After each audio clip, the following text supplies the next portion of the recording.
Bihar board के matric exam के science question 2023 का फर्स्ट सिटिंग का है। इसे हम सलूशन करेंगे। कार्बन हाइड्रोजन के संयोग कर बनाता है हाइड्रोकार्बन, यानी कि कार्बन और हाइड्रोजन से बने यौगिक को हाइड्रोकार्बन कहते हैं। कार्बन और हाइड्रोजन से संयोग यानी अभिक्रिया करके बनाता है हाइड्रोकार्बन। बोरॉन एवं एल्युमिनियम आवर्त सारणी के किस वर्ग के तत्व है? 13 वर्ग के तत्व है। वैसे आधुनिक आवर्त सारणी में वर्गों की संख्या 18 जबकि आवर्तों की संख्या 7 है। मूत्र का पीला रंग किस वर्णक के कारण होता है? मूत्र यानी पेशाब का पीला रंग किस वर्णक के कारण होता है? तो यूरोक्रोम के कारण जो है मूत्र का रंग पीला होता है। हीमोग्लोबिन के कारण रक्त लाल होता है। क्लोरोफिल के कारण पेड़ पौधे हरे होते हैं। उसके बाद बाघ उपभोक्ता है। बाघ तृतीय पोषी स्तर का उपभोक्ता है, सी हो जाएगा। पित्त रस का स्राव होता है। पित्त रस का स्राव यकृत यानी लीवर में होता है। यकृत मानव शरीर की सबसे बड़ी ग्रंथि जो है यकृत है और सबसे छोटी ग्रंथि पीयूष ग्रंथि है। पीयूष ग्रंथि को प्यूटरी ग्रंथि और मास्टर ग्रंथि भी कहा जाता है। मनुष्य, बिल्ली तथा चमगादड़ के अग्रपाद है, समजात अंग है, सब एक जैसा अंग है। निम्नलिखित में कौन पुनःरुदन का उदाहरण है? पुनःरुदन, हाइड्रा में पुनःरुदन होता है। किसी जीव की जीनी संरचना कहलाती है जीनोटाइप। उसके बाद जो है किस दर्पण की फोकस दूरी चिन्हों की परिपाटी के अनुसार ऋणात्मक मानी जाती है? अवतल दर्पण हो या अवतल लेंस हो, उसकी फोकस दूरी या वक्रता त्रिज्या ऋणात्मक होती है। जबकि उत्तल दर्पण हो या उत्तल लेंस हो, फोकस दूरी वक्रता त्रिज्या जो है धनात्मक मानी जाती है।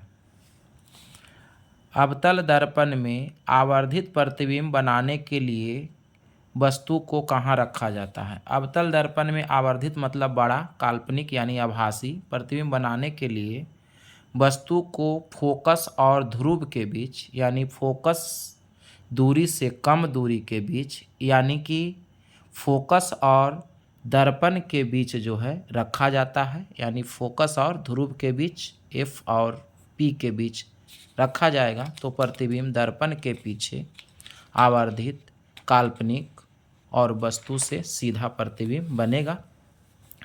प्रकाश के अपवर्तन के कितने नियम हैं? प्रकाश के अपवर्तन के 2 नियम हैं। साथ में यह भी याद रखेंगे प्रकाश के परावर्तन के भी 2 नियम हैं। किसी माध्यम के अपवर्तनांक का मान क्या होता है? किसी माध्यम के अपवर्तनांक का मान होता है साइन आई बटे साइन आर। साइन आई बटे साइन आर जिसे स्नेल का भी नियम कहते हैं। लेंस की क्षमता का एसआई मात्रक क्या है? लेंस की क्षमता का एसआई मात्रक जो होता है मीटर के पावर -1 होता है और प्रचलित मात्रक डायोप्टर होता है। तो मीटर के पावर -1 नहीं है, केवल मीटर है तो ये नहीं होगा, डायोप्टर हो जाएगा। प्रचलित मात्रक ही कभी कभी एसआई मात्रक में लगाना पड़ता है। अवतल लेंस में आवर्धन m बराबर होता है। लेंस में अवतल लेंस हो चाहे अवतल दर्पण हो, उसका आवर्धन +v/u होता है। और अगर यही कहता कि अवतल लेंस के बजाय अवतल दर्पण का आवर्धन तो -v/u होता। कुल मिला के यह समझा जाए कि अवतल लेंस हो या उत्तल लेंस हो, उसका आवर्धन -v/u होगा। उसी प्रकार अवतल दर्पण हो या उत्तल दर्पण हो, उसका आवर्धन -v/u होता है। हीरे का अपवर्तनांक कितना है? हीरे का अपवर्तनांक 2.42 होता है। हीरे का अपवर्तनांक 2.42 होता है, जो कि सबसे अधिक है हीरे का अपवर्तनांक। हीरा कार्बन का अपरूप है, हीरा और ग्रेफाइट। एक प्रिज्म कितने सतहों से घिरा होता है? तो एक प्रिज्म जो होता है 5 सतहों से घिरे होता है। प्रिज्म का अपवर्तक कोण 60 डिग्री होता है। प्रिज्म की बनावट समबाहु त्रिभुज के आकार की होती है। निम्नलिखित में से किससे रंध्र के छिद्र घिरे रहते हैं? गार्ड कोशिका द्वारा, जिसको द्वार कोशिका भी कह सकते हैं। रंध्र के छिद्र जो होते हैं गार्ड कोशिका से घिरे रहते हैं। रंध्र, जिसको अंग्रेजी में स्टोमाटा कहते हैं। कौन सी गैस श्वसन क्रिया में मुक्त होती है? मुक्त मतलब छोड़ी जाती है। श्वसन क्रिया में कार्बन डाइऑक्साइड गैस जो होता है मुक्त होता है, CO2। और श्वसन की क्रिया में ऑक्सीजन गैस को उपयोग किया जाता है, यानी ग्रहण किया जाता है, लेकिन छोड़ा जाता है, यानी मुक्त जो किया जाता है वो CO2 गैस होता है। वैसे श्वसन दर जो होता है बेशक मनुष्य में 16 से 18 बार होता है। उसके बाद जो है, निम्न में किस रंग की प्रकाश किरण प्रकाश संश्लेषण के लिए सबसे ज़्यादा प्रभावी है? लाल रंग जो होता है प्रकाश संश्लेषण के लिए ज़्यादा प्रभावी है। इसके बाद जो है बैगनी है। सबसे कम जो है हरा रंग प्रकाश संश्लेषण में जो है प्रभावी होता है। क्योंकि हरा रंग इसलिए कम प्रभावी होता है सबसे, क्योंकि क्लोरोफिल का रंग भी हरा होता है। इस वजह से सबसे ज़्यादा प्रकाश संश्लेषण की क्रिया जो है लाल रंग में होती है और सबसे कम हरा रंग में होती है। उसके बाद है, ग्लूकोज के पूर्ण ऑक्सीकरण से क्या मुक्त होता है? ग्लूकोज के पूर्ण ऑक्सीकरण से कार्बन डाइऑक्साइड भी मुक्त होता है। उसके बाद ऊर्जा भी ATP के रूप में जमा होता है, जल भी बनता है। इनमें से सभी हो जाएगा। ग्लूकोज, जिसका सूत्र होता है C6H12O6, ग्लूकोज को कोशिकीय ईंधन भी कहा जाता है। कोशिका झिल्ली किस प्रकार की झिल्ली है? अर्धपरागम झिल्ली है। कोशिका झिल्ली जो है अर्धपरागम झिल्ली है। 9th में भी पढ़ना था ये।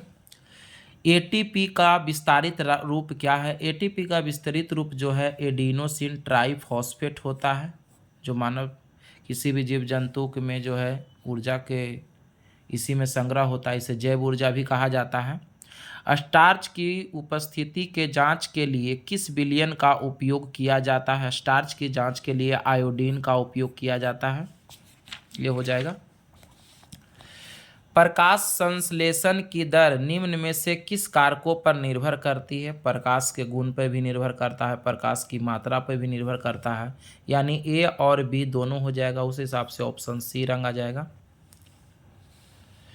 निम्न में से किस लेंस को अपसारी लेंस कहते हैं? अपसारी लेंस जो केवल एक प्रकार का प्रतिबिंब बनाता है वह हो जाएगा अवतल लेंस को अपसारी लेंस कहते हैं, क्योंकि यह केवल काल्पनिक प्रतिबिंब बनाता है। उसी तरह अगर दर्पण की बात करें तो उत्तल दर्पण केवल काल्पनिक बनाता है, इसीलिए उत्तल दर्पण को अपसारी दर्पण कह सकते हैं। अभिसारी कहा जाता है जिसमें दोनों प्रकार के प्रतिबिंब बने, अर्थात वास्तविक और आभासी, यानी जिसको काल्पनिक कहते हैं, उसमें जो होता है अभिसारी होता है।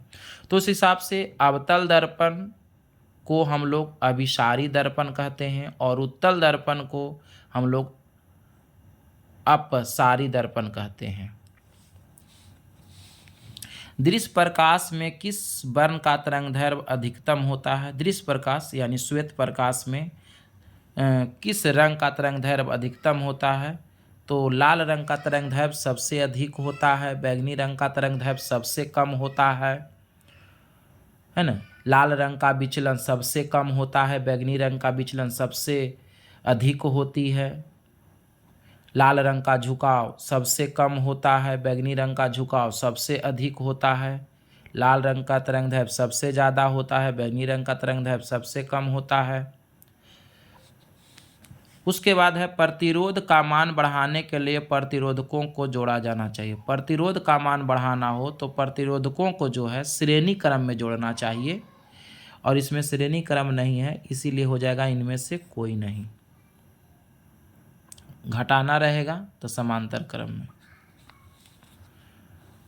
उसके बाद जो है, किस उपकरण में धन यानी प्लस और ऋण यानी माइनस का चिन्ह नहीं होता? वोल्ट मीटर में होता है प्लस माइनस का चिन्ह। उसके बाद एमीटर में भी होता है प्लस माइनस का चिन्ह। विद्युत सेल में भी जो है पीतल की टोपी प्लस होता है, जस्ते की प्लेट पीछे में जो होता है माइनस होता है। कुंडली में नहीं होता, कुंडली में, प्रतिरोध में, ये सब में प्लस माइनस का चिन्ह नहीं होता है। डी हो जाएगा। एक अभिसारी किरण पुंज समतल दर्पण पर आपतित होती है तो परावर्तित किरण पुंज होगा। अगर समतल दर्पण पर अपसारी किरण पुंज परावर्तित होती है तो अभिसारी होती है, तो यह अभिसारी ही हो जाएगा, बी हो जाएगा। चुंबकीय फ्लक्स का एस आई मात्रक होता है। चुंबकीय फ्लक्स का एस आई मात्रक वेबर होता है, वेबर। और अगर चुंबकीय प्रेरण कहता तो उसका एस आई मात्रक टेस्ला हो जाता। चुंबकीय प्रेरण का एस आई मात्रक जो है टेस्ला हो जाएगा। उसके बाद जो है एक ए मीटर के शून्य तथा 2 ए के अंकों के बीच विभाग है तो ए मीटर का अनुमतांक हो जाएगा 0.1 एम्पियर हो जाएगा। बांटिएगा तो 0.1 एम्पियर हो जाएंगे। उसके बाद यदि जो है कई प्रतिरोध समांतर क्रम में हो तो उनका समतुल्य प्रतिरोध प्रत्येक प्रतिरोधकों से जो होगा कम होगा। अगर समांतर क्रम में है तो प्रत्येक प्रतिरोधकों से कम होगा। अगर यहाँ प्रतिरोध समांतर के जगह पर श्रेणी क्रम में होता तो उनका समतुल्य प्रतिरोध प्रत्येक प्रतिरोधकों से अधिक होता, यानी कि ए होता अगर श्रेणी क्रम में होता तो। लेकिन समांतर क्रम में है तो उसका समतुल्य प्रतिरोध प्रत्येक प्रतिरोधकों से कम होता है। फल पकाने वाला हार्मोन है। फल पकाने वाला हार्मोन एथिलीन हार्मोन को कहा जाता है। गोबर छत्ता एक मृत जीवी पोषण करता है, मृत जीवी हो जाएगा गोबर छत्ता में। उसके बाद ओजोन का आणविक सूत्र जो होता है O3 होता है ओजोन का। ऑक्सीजन के 3 परमाणु से ओजोन बनता है। ओजोन एक गैस है। ओजोन में ऑक्सीजन के 3 परमाणु होते हैं। ओजोन को पृथ्वी का सुरक्षा कवच कहा जाता है। और ओजोन जो है हानिकारक पराबैंगनी किरणों को अवशोषित करती है और ओजोन परत का नुकसान जो है CFC गैस यानी क्लोरोफ्लोरोकार्बन के कारण होता है।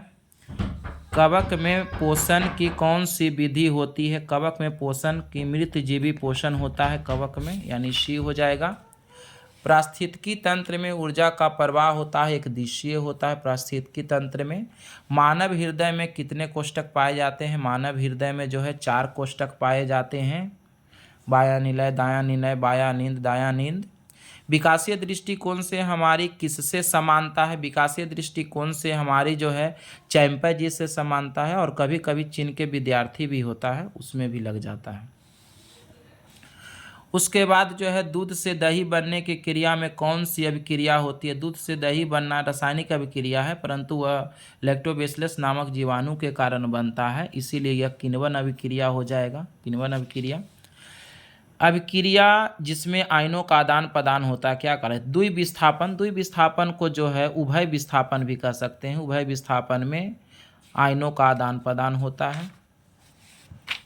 निम्न में कौन समीकरण संतुलित नहीं है? संतुलित नहीं वाला को पकड़ना है। तो इसमें आप देखिए हाइड्रोजन इधर है 2, 2 दूनी 4, इधर भी है 2 दूनी 4, ऑक्सीजन है इधर 2, इधर है 1, तो ये संतुलित नहीं है, नहीं पकड़ना है, यानी कंकाली समीकरण को पकड़ना है, असंतुलित को पकड़ना है।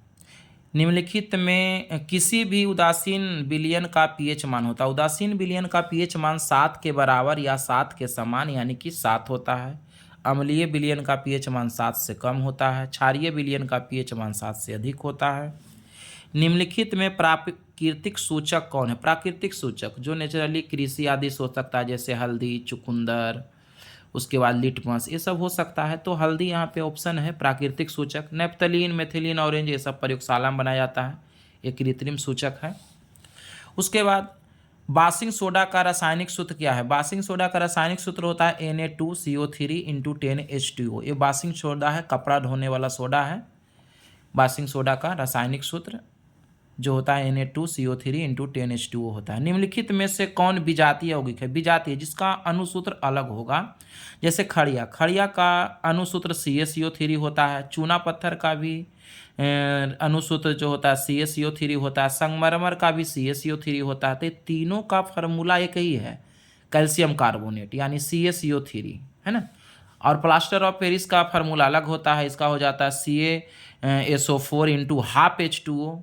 तो प्लास्टर ऑफ पेरिस विजातीय हो जाएगा, ये अलग हो जाता है आपको। प्लास्टर ऑफ पेरिस टूटी हुई हड्डियों आदि को जोड़ने में किया जाता है प्रयोग। संगमरमर ये जो है मार्बल है, CaCO3 होता है, ये कई बार पूछा है। संगमरमर का अणुसूत्र CaCO3 और रासायनिक नाम जो होता है कैल्शियम कार्बोनेट होता है। सबसे कठोर प्राकृतिक पदार्थ है, सबसे कठोर प्राकृतिक पदार्थ जो होता है हीरा है। हीरा जो कि अधातु है, क्योंकि यह कार्बन का अपरूप है, तो अधातु होने के बावजूद भी यह सबसे कठोर पदार्थ है, प्राकृतिक पदार्थ। इसका अपवर्तनांक अभी जाने 2.42 होता है। हीरा विद्युत का कुचालक होता है, विद्युत और ऊष्मा का कुचालक होता है। काला हीरा बोट कहलाता है। उसके बाद है निम्नलिखित में कौन सा आयन लाल लिटमस पत्र को नीला करता है। नील शब्द याद रखेंगे, अम्ल होगा वही लाल लिटमस पत्र को नीला करता है, यानी हाइड्रोजन प्लस H+, क्योंकि अम्ल होगा, अम्ल जो है जल में घुल करके हाइड्रोजन आयन देता है, यानी H+ देता है, तो H+ हो जाएगा A। और आपको पता ही होगा आर्हेनियस के अनुसार कि अम्ल जल में घुलकर हाइड्रोजन आयन यानी H+ देता है, जबकि भस्म जल में घुल करके हाइड्रोक्साइड आयन यानी B नंबर OH- देता है, तो ये हो जाएगा। पोटेशियम की परमाणु संख्या 19 है, इसकी संयोजकता क्या होगा। पोटेशियम का परमाणु संख्या 19 है, इसका संयोजकता जो होता है 1 होता है। तो याद करने का चीज़ है, इसे लिख के भी बना सकते हैं कि 2, 8, 8 और 1, इसकी संयोजकता 1 हो जाएगी। और पोटेशियम धातु है और सबसे अधिक क्रियाशील धातु, इसका संकेत K होता है। उसके बाद एल्केन का सामान्य सूत्र, एल्केन का सामान्य सूत्र CnH2n+2 होता है, ये एल्केन का सामान्य सूत्र हो गया। एल्कीन का हो गया CnH2n हो गया, एल्काइन का हो गया CnH2n-2 हो गया, है ना। उसी तरह एल्कोहल का CnH2n+1 OH हो जाता है। इस तरह से और भी अभिक्रियाएं होती है। ये एल्केन का है, इसमें सिंगल बॉन्ड पड़ेगा, एल्कीन में डबल बॉन्ड पड़ेगा, एल्काइन में जो है ट्रिपल बॉन्ड पड़ेगा। बॉन्ड मतलब आबंधन। उसके बाद जो है फ्लोरीन की परमाणु संख्या, फ्लोरीन की परमाणु संख्या संकेत F होता है, परमाणु संख्या 9 होता है फ्लोरीन, जो कि एक अधातु है। उसके बाद है कोई विलयन लाल लिटमस पत्र को नीला कर देता है, कोई विलयन लाल लिटमस पत्र को नीला कर देता है, तो इसका विलयन का pH मान होगा। तो अम्ल होगा, अनिल शब्द है, अम्ल माफ़ करिएगा, ये pH मान 7 से अधिक होगा, क्षार होगा, क्योंकि अनिल का सूत्र का प्रतिपादन नहीं कर रहा है। उसके बाद जो है ऑक्सीजन का परमाणु भार क्या है। ऑक्सीजन का परमाणु भार यानी परमाणु द्रव्यमान 16 AMU यानी 16 डाल्टन होता है। परमाणु संख्या 8 होता है, संयोजकता 2 होता है, और ऑक्सीजन अधातु है और इनके 2 परमाणुओं के बीच जो है डबल बॉन्ड होते हैं। जितनी संयोजकता उतनी आबंधन। बॉक्साइट निम्नलिखित में से किस धातु का अयस्क है। बॉक्साइट एल्युमिनियम का अयस्क है और एल्युमिनियम का संकेत Al होता है, परमाणु संख्या 13 होता है, तत्वों में धातु है, संयोजकता 3 है। धातुओं की क्रियाशीलता का सही क्रम है, धातुओं की क्रियाशीलता का सही क्रम है, आप देख सकते हैं सोडियम, मैग्नीशियम, कॉपर, जिंक, और इसको देखेंगे तो आपको पता चलेगा कि इसमें जो है आपका A ऑप्शन सही होगा क्रियाशीलता श्रेणी को में। सोडियम, ऐसे पोटेशियम है सबसे अधिक, उसके बाद सोडियम है, जिंक है, मैग्नीशियम है, इस तरह से देख सकते हैं। उसके बाद आगे बढ़ेंगे, ये नहीं होगा, सॉरी, यहाँ हो जाएगा मैग्नीशियम, जिंक, D हो जाएगा। उसके बाद है Fe2O3 + Al, इस तरह का विक्रिया है। ये किस तरह का विक्रिया है आपको देखना है, तो इसमें देख रहे हैं लोहा विस्थापित हो गया है, तो यह विस्थापन अभिक्रिया हो जाएगा C।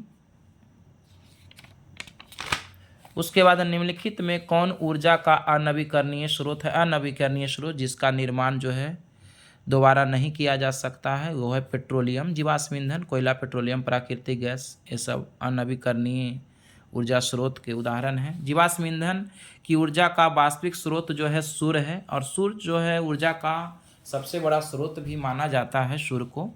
सूर्य में नाभिकीय संलयन अभिक्रिया होती है। सूर्य में जो है नाभिकीय शल्यन अभिक्रिया होती है। सूर्य में 7 रंग पाए जाते हैं, जो सबसे पहले न्यूटन नामक वैज्ञानिक ने बताया था। सूर्य के नाभिक का तापमान 6000 डिग्री सेल्सियस होता है। जो दहन कर ऊष्मा उत्पन्न करते हैं उन्हें कहा जाता है, जो दहन करके ऊष्मा उत्पन्न करता है उसे ईंधन कहा जाता है। ईंधन यानी जलावन। उसके बाद जो है हीरो 2 का संबंध है वायु प्रदूषण से। हीरो 2 का संबंध जो है वायु प्रदूषण से है, एयर पोल्यूशन। श्वेत प्रकाश में वन विक्षेपण उत्पन्न करता है। श्वेत प्रकाश में वन विक्षेपण जो है प्रिज्म, प्रिज्म जो पारदर्शी होता है, कांच का बना होता है, और इसमें उपयोग होता है। प्रिज्म में 5 सतह होता है, पारदर्शी होता है। सौर ऊर्जा को सीधे विद्युत में बदलने वाली युक्ति को कहते हैं सौर सेल कहते हैं। सौर सेल जिसमें सिलिकॉन उपधातु का एक प्लेट लगा हुआ रहता है, एसआई का। निम्नलिखित में कौन परवल क्षारक है? सोडियम हाइड्रोक्साइड जो है परवल है, इसमें अम्लों की संख्या ज़्यादा होता है। शुष्क बर्फ, शुष्क बर्फ का रासायनिक सूत्र कार्बन डाइऑक्साइड यानी CO2 है। शुष्क बर्फ का रासायनिक सूत्र CO2 और रासायनिक नाम जो होता है कार्बन डाइऑक्साइड है। उसके बाद जो है CaOCl2 का प्रचलित नाम यानी साधारण नाम क्या है? तो साधारण नाम विरंजक चूर्ण है। इसका साधारण नाम जो है विरंजक चूर्ण है। और अगर यही पूछ देगा कि इसका जो है रासायनिक नाम जो है कैल्शियम ऑक्सीक्लोराइड, यहाँ पे लिखा हुआ है, ये रासायनिक नाम हुआ है ना, और विरंजक चूर्ण हो गया उसका व्यापारिक नाम। मतलब ये दोनों का फार्मूला यही होता है। आयोडीन युक्त नमक है। आयोडीन युक्त नमक जो है सोडियम क्लोराइड और पोटेशियम आयोडाइड जो है ये होता है, ए भी होता है और बी भी होगा। सोडियम क्लोराइड पोटेशियम क्लोराइड भी होता है, यानी कि ये दोनों मिल करके और ये दोनों भी मिल करके जो है आयोडीन युक्त नमक बनाता है। आयोडीन युक्त, जिससे घेघा नामक रोग जो है दूर होता है। ए और बी दोनों हो जाएगा सी, घेघा। आयोडीन की कमी से घेघा रोग होता है, और आयोडीन की कमी से आपके गला में जो है थायराइड ग्रंथि में थायरॉक्सिन हार्मोन कम बनता है, जिसके कारण जो है घेघा रोग या गलकंठ रोग कहते हैं। और थायराइड जो है अंतःस्रावी ग्रंथि है जो थायरॉक्सिन हार्मोन को स्रावित करती है। उसके बाद मिश्र धातु जिसमें 90% कॉपर और 10% टिन है, उसका नाम है जो है कांसा है। कांसा में जो है 90% कॉपर रहता है और 10% टिन एसएन रहता है। ऑक्सीजन गैस के एक अणु के 2 परमाणु के बीच कितने आबंध पाए जाते हैं? तो जिसकी जितनी संयोजकता होती है उसके परमाणु के बीच उतने आबंध होते हैं। जैसे ऑक्सीजन का 2 संयोजकता होता है, उसमें 2 आबंध होगा। नाइट्रोजन के 3 संयोजकता होता है, उसमें 3 आबंध होगा। हाइड्रोजन के संयोजकता 1 होता है तो उनके बीच जो है 1 आबंध होंगे। इस तरह से होता है। कार्बन के 4 संयोजकता होते हैं, इसीलिए कार्बन 4 आबंध से बंधे रहते हैं। यशद पुष्प क्या है? यशद पुष्प जो है जिंक ऑक्साइड को कहा जाता है, जिसका रंग सफ़ेद होता है। यशद पुष्प जिंक ऑक्साइड को बोला जाता है। यशद पुष्प का रासायनिक नाम जिंक ऑक्साइड है और अणुसूत्र ZNO होता है। उच्च बसयीय अम्लों के सोडियम लवण को साबुन कहते हैं। साबुन, उच्च बसत अम्ल के सोडियम लवण को साबुन कहा जाता है। निम्न में से कार्बोनिक समूह का संकेत है। देखिए एकल बॉन्ड CHO ये आपका एल्डिहाइड का हो गया। एकल बॉन्ड COOH कार्बोक्सिलिक अम्ल का हो गया। ये आपका हो गया कार्बोनिक समूह का हो गया। ये आपका ईथर का हो गया, तो C हो जाएगा, C डबल बॉन्ड O। निम्नलिखित कार्बनिक यौगिकों में कौन सा यौगिक एल्काइन है? एल्काइन, एसिटिलीन जो है एल्काइन ग्रुप में आता है, इसमें ट्रिपल बॉन्ड होंगे। रक्त का लाल रंग निम्नलिखित में से किस प्रोटीन की उपस्थिति के कारण होता है? हीमोग्लोबिन के कारण जो है रक्त का रंग लाल होता है। हीमोग्लोबिन में जो है लाल, हीमोग्लोबिन के कारण ही रक्त का रंग लाल होता है। हीमोग्लोबिन में आयरन तत्व पाया जाता है। क्लोरोफिल वर्ण, क्लोरोफिल को पर्णहरित कहा जाता है। पर्णहरित वर्ण का रंग कैसा होता है? तो बउआ ये हरा होता है, ग्रीन होता है क्लोरोफिल या पर्णहरित। इसी के कारण जो है क्लोरोफिल के कारण ही जो है पेड़ पौधे हरे होते हैं, इसका रंग भी हरा होता है। दांत का कठोरतम भाग है इनामेल, जिसको दंत बलक भी कहते हैं। इनामेल, कठोर दांत का कठोरतम भाग इनामेल है, जिसको दंत बलक भी कहते हैं। थायरॉक्सिन हार्मोन के संश्लेषण में किसका होना आवश्यक है? थायरॉक्सिन हार्मोन थायराइड ग्रंथि में बनता है, जिसके लिए आयोडीन का होना जो है अति आवश्यक है। थायरॉक्सिन हार्मोन के संश्लेषण में आयोडीन का होना अति आवश्यक है। अपघटक का उदाहरण है, अपघटक जो है कवक है, सड़े गले चीज़ों को वह सड़ाने गलाने का काम करता है, वह अपघटक कहलाएगा, कवक। पृथ्वी पर ऊर्जा का मुख्य स्रोत है, पृथ्वी पर ऊर्जा का मुख्य स्रोत जो है सूर्य है, सबसे ज़्यादा सूर्य को समझा जाए। निम्नलिखित में से कौन पर्यावरण का हिस्सा है?